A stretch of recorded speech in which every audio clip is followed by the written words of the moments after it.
نحمده ونصلي ونسلم على رسوله الکریم اما بعد۔ مسلمانوں کی جو موجودہ صورتحال ہے، جس میں ہم پچھلے تقریباً 100 سال 150 سال سے غیر مسلموں کے ہاتھوں یرغمال بھی بنے ہوئے ہیں اور غلامی میں بھی جکڑے جا رہے ہیں، اور آہستہ آہستہ یہ شکنجہ بھی سخت ہو رہا ہے، تنگ ہو رہا ہے۔ تو یہ تو مکافات عمل ہے۔ جب ہم نے شریعت کی پابندی چھوڑی، اللہ سبحانہ و تعالیٰ کو اپنا رب ماننے کے باوجود ان کے احکامات سے روگردانی کی، تو اس کے نتیجے میں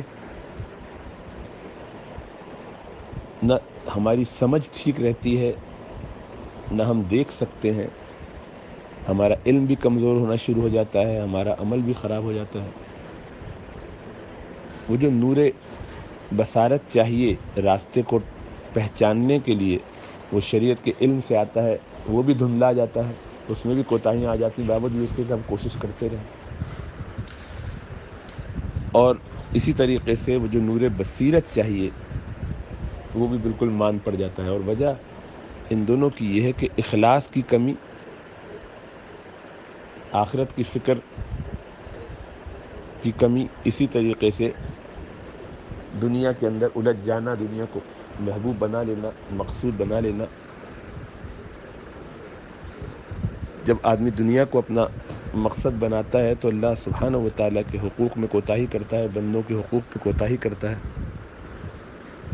تو اب اس کے نتیجے کے طور پر، سزا کے طور پر، وہ دنیا ہی کے حوالے کر دیا جاتا ہے۔ اب اس میں جس کی جتنی مینوورنگ ہے، جو جتنی محنت کر لیتا ہے، اللہ کی مدد اس سے ہٹ جاتی ہے، اور اب وہ جو آگے بڑھ سکتا ہے بڑھ جاتا ہے۔ تو ہمارا تو دشمن سے جب بھی مقابلہ ہوگا، اور ہوا ہے ہمیشہ تاریخ میں بھی، وہ ایمان کی بنیاد پر ہوا۔ ایمان ہوتا تھا تو فرشتے ساتھ ہوتے تھے، اللہ کی مدد و نصرت ساتھ ہوتی تھی۔ جب ہم اس سے نکل جائیں تو پھر اب جو چاہیں کریں، اب ہم فری فلوٹنگ باڈی ہیں، کبھی ہمارا داؤ چلے گا، کبھی نہیں چلے گا۔ یہ اس پر ڈپینڈ کرتا ہے کہ ہمارا دشمن کتنا سیانہ ہے۔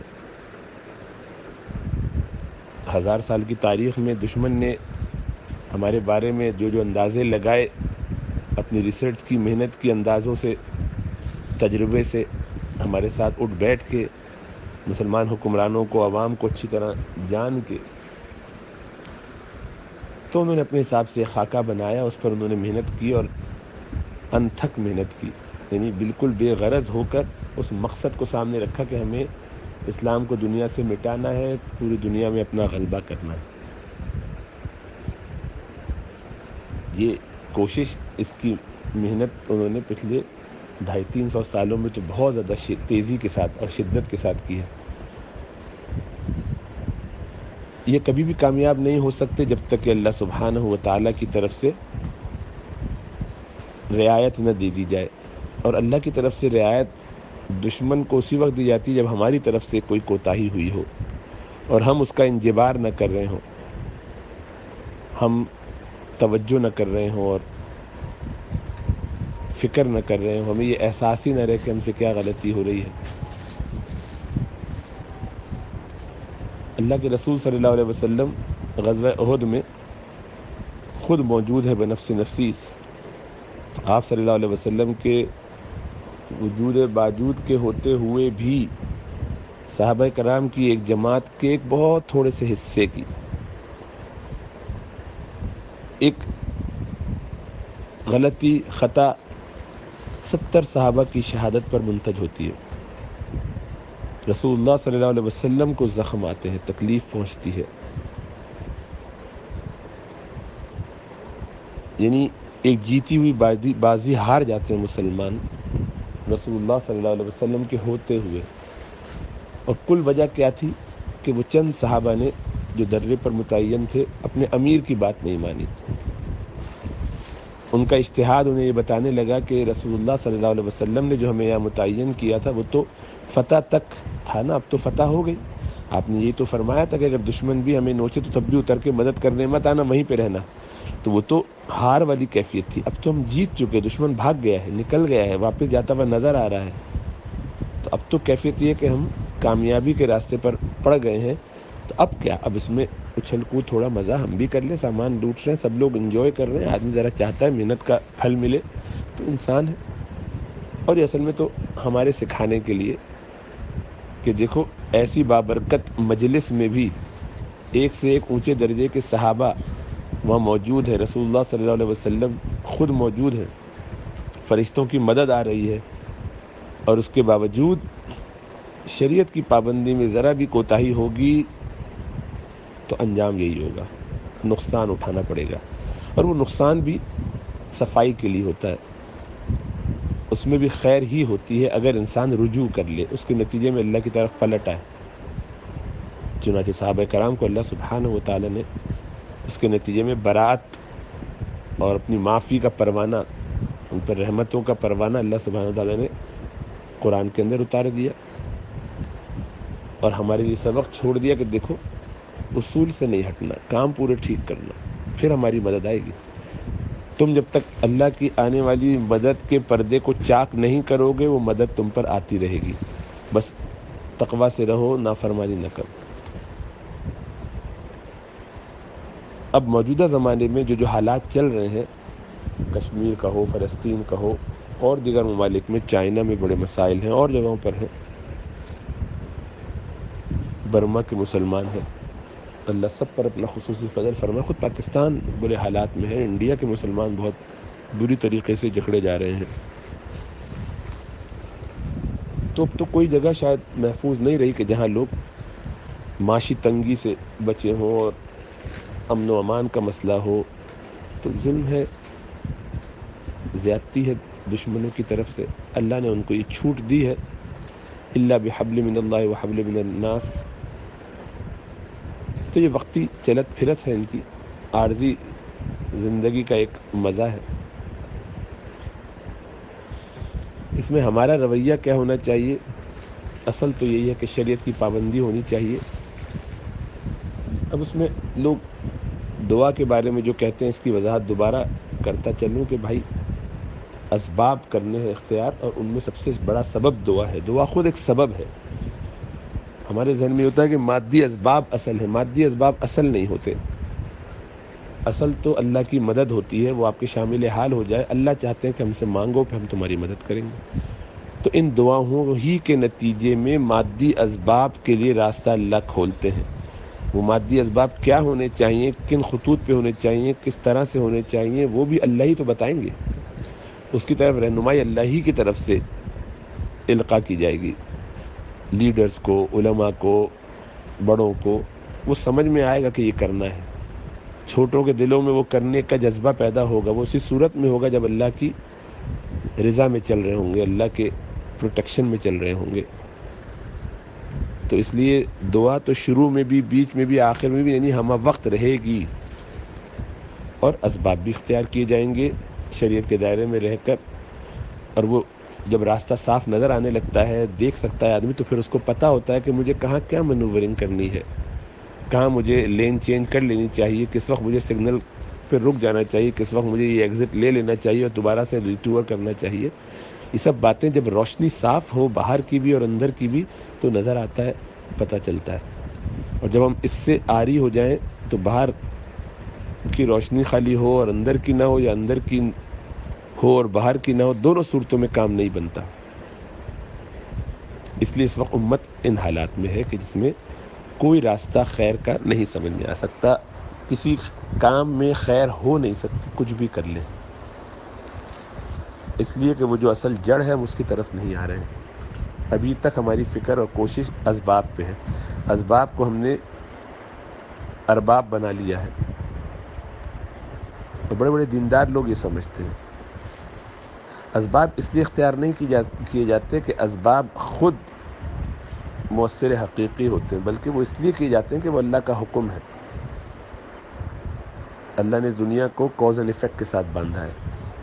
اسباب کیے جاتے ہیں, بھروسہ اللہ پر کیا جاتا ہے. اسباب کیے جاتے ہیں اور بھروسہ رب الاسباب پہ رہتا ہے, نظر وہاں رہتی ہے. اس لیے اس کانسیپٹ کو بالکل ٹھوک بجا کے دماغ میں ٹھیک رکھنا چاہیے، کیونکہ اس فکری کجی کی وجہ سے کوئی راستہ آگے کا سجھا ہی نہیں دے سکتا، آگے کے سارے کام گڑبڑ ہوں گے، غلط ہوں گے۔ وَيَوْمَ حُنَيْنٍ إِذْ أَعْجَبَتْكُمْ كَثْرَتُكُمْ فَلَمْ تُغْنِ عَنْكُمْ شَيْئًا وَضَاقَتْ عَلَيْكُمُ الْأَرْضُ بِمَا رَحُبَتْ۔ اس چیز کو سکھا دیا اللہ نے قرآن میں۔ صحابہ کرام کی تو زندگی تھی ہی اس لیے کہ وہ ان امور کو بجا لائیں اور وہ ایسے کام کر گزریں کہ جو رہتی دنیا تک لوگوں کے لیے فائدے ہو جائیں اور فائدے کا سبب اور ذریعہ بن جائیں، اور یہی انہوں نے کیا۔ جو کچھ رسول اللہ صلی اللہ علیہ وسلم کی ذات والا صفات کے ساتھ مناسبت رکھتی تھی وہ تو آپ نے کیا۔ مثلا جادو ہو سکتا تھا نبی کے اوپر تو ہوا، بھول ہو سکتی تھی نماز میں نبی سے تو ہوئی۔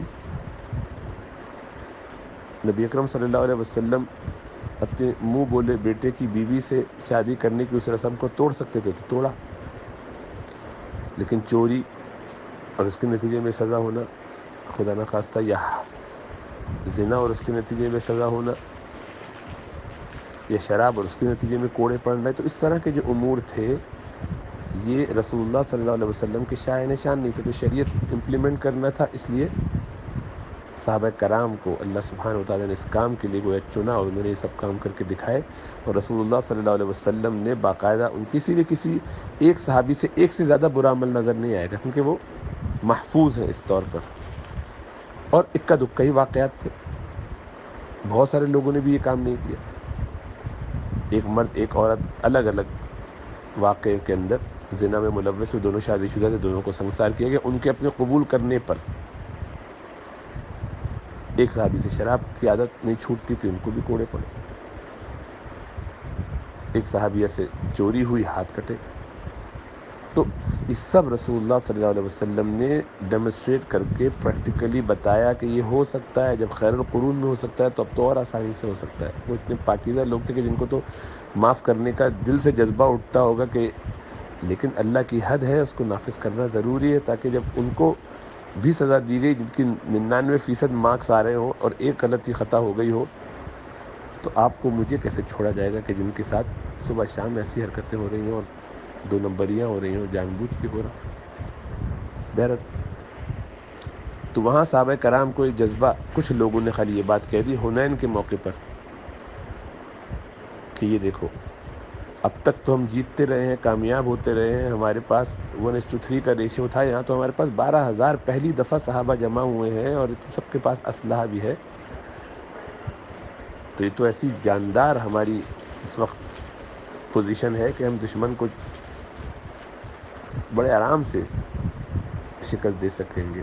تو اللہ فرماتے ہیں کہ تم پہلے ہی حلے میں ایسا بھاگے، زمین باوجود وسعت کے تم پر تنگ ہو گئی، تمہیں اپنی کثرت کا غرہ تھا، بڑے مال کا غرہ تھا، اللہ نے دکھا دیا۔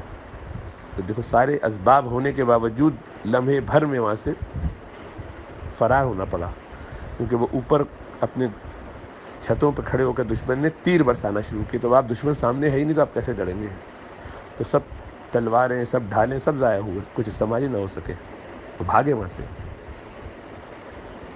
تو اسباب کبھی بھی اہم نہیں ہوتے، دعا سے یا اللہ سبحانہ و تعالیٰ سے تعلق اصل ہے، اللہ سے کنیکشن، اللہ سے محبت، اللہ کے ساتھ لنک، تعلق اور تقویٰ ہوگا، ان سے بنا کے رکھیں گے، ان کی رحمتوں میں رہیں گے، تو دنیا کی کوئی طاقت نقصان نہیں پہنچا سکتی۔ وہ ساتھ ہوں گے تو بھی اپنے غار میں رہ کر محفوظ ہو جائیں گے، وہ 2 ہوں گے تو وہ بھی غار ثور میں محفوظ ہو سکیں گے، پوری دنیا ان کے خلاف کھڑی ہوگی تب بھی یہ بچ جائیں گے۔ ورنہ بہت بڑی بڑی طاقتیں اس وقت جو مسلمانوں کی ہے، کیفیت آپ دیکھ لیجیے گا، وہ کیا چیز ہے جس نے مسلمان کو بزدل کیا ہے۔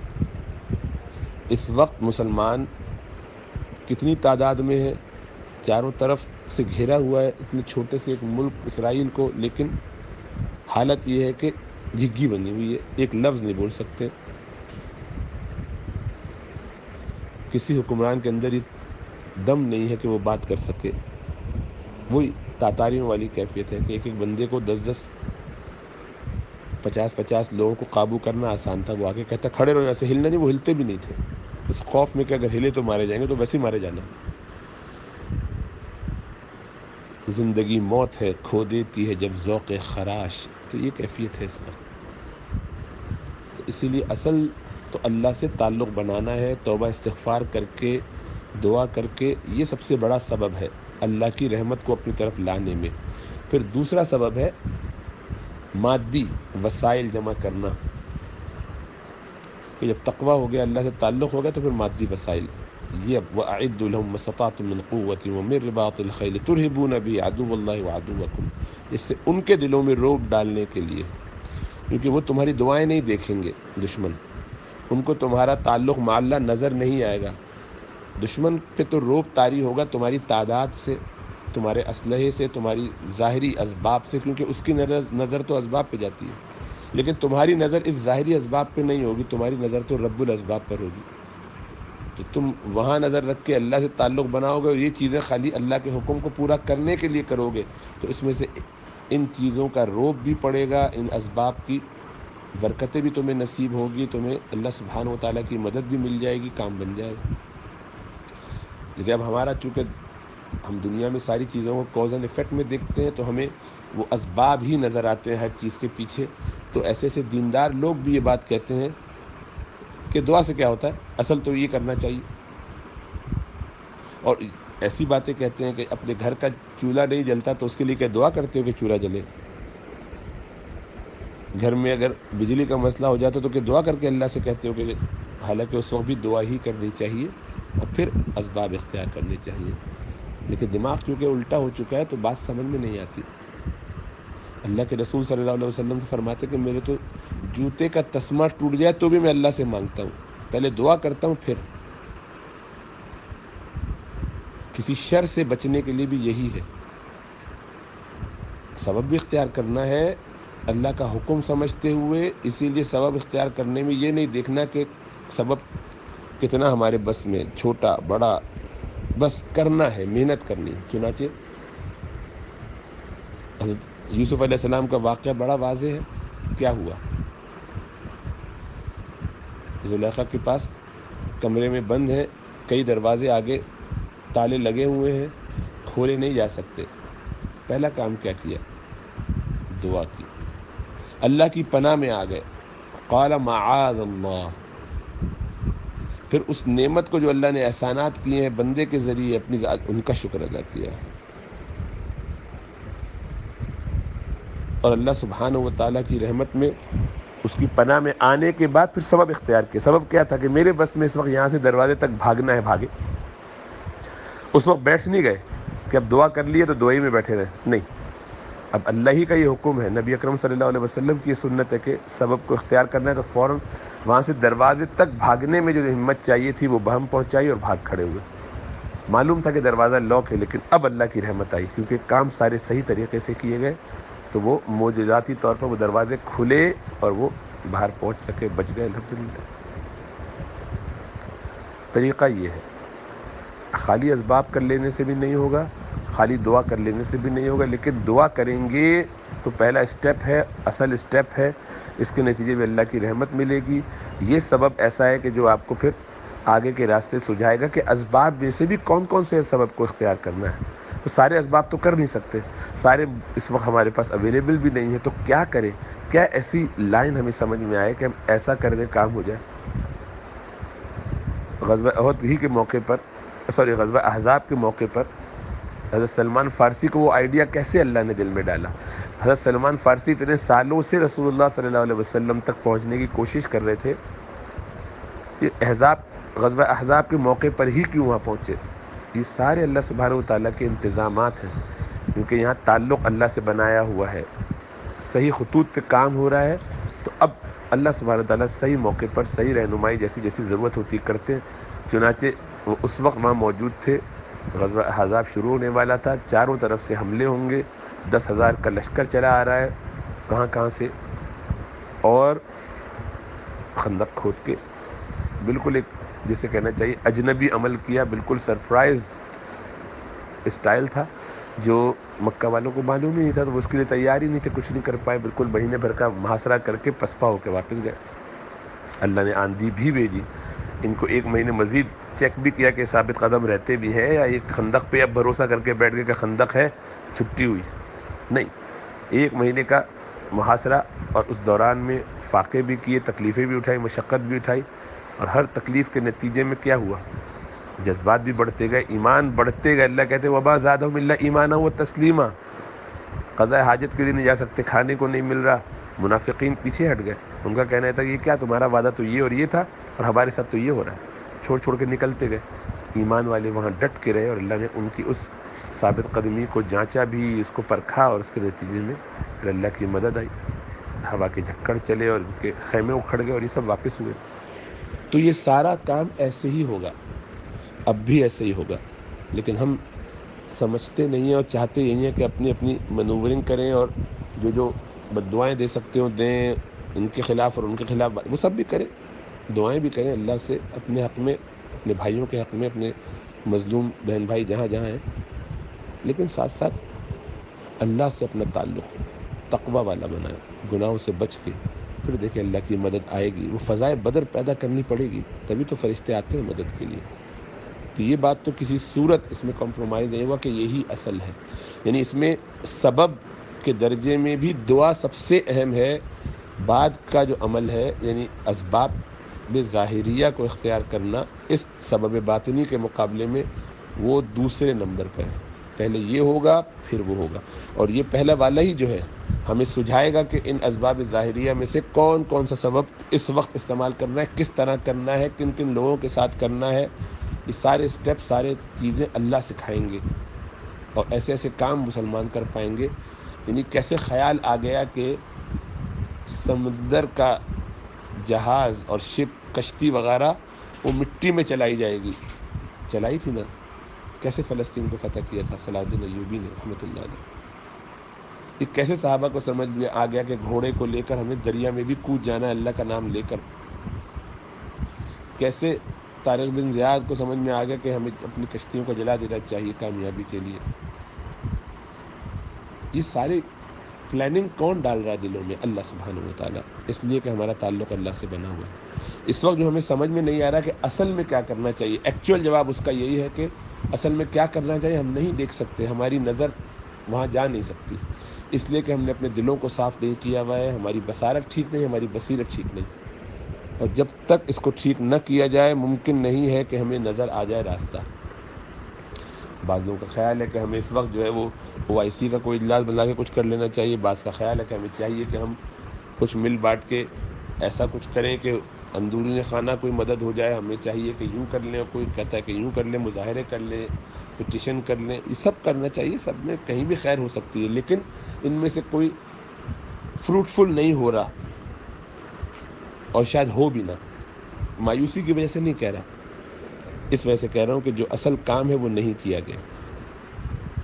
کنویں میں مرا ہوا وہ بکری کا بچہ جب تک نکالا نہیں جائے گا، کنویں سے سارا پانی نکال دیجیے، اس میں زمزم بھی ڈال دیجیے، اس میں سب لوگ قرآن پڑھ پڑھ کے اس کی برکتیں دم کر کے ڈال دیں، کچھ نہیں ہونے والا۔